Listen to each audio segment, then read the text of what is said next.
মনে আছে মনে আছে সিরিয়ার সেই 3 বছরের ছেলেটির কথা।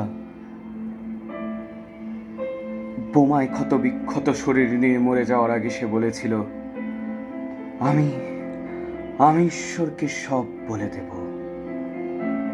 সে হয়তো ঈশ্বরকে সব বলে দিয়েছে,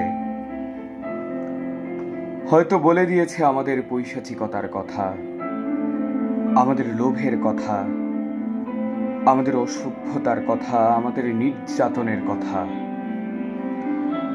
আমরা মানুষ মেরেছি হাজারে হাজার, আমরা একে অপরকে ধ্বংস করার জন্য মারণাস্ত্র বানিয়েছি লক্ষ কোটি, মানুষে মানুষে বিভেদ বাড়ানোর জন্য তৈরি করেছি নানা গোপন অস্ত্র। সে হয়তো ঈশ্বরকে সব বলে দিয়েছে, সে হয়তো ঈশ্বরকে সব বলে দিয়েছে। বলেছে সেই পাখিটির কথা যে আর আকাশে ওড়ে না,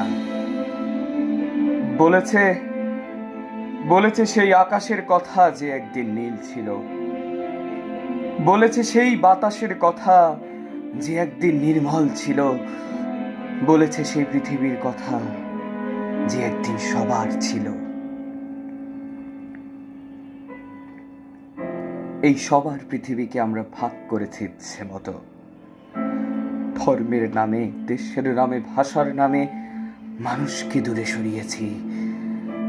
চামড়ার রং দিয়ে, গণতন্ত্রের নাম দিয়ে কেটে টুকরো টুকরো করেছি আমাদের সাগর পাড়ে পড়ে থাকা এলান কুর্দি, কাঁটাতারে ঝুলতে থাকা ফেলানি।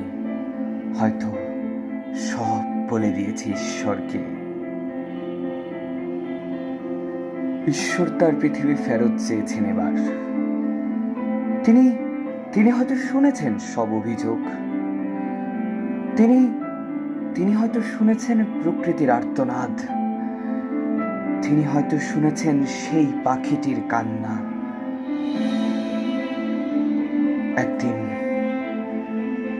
একদিন হয়তো সব ঠিক হয়ে যাবে, কিন্তু আমরা কি সত্যি মানুষ হব?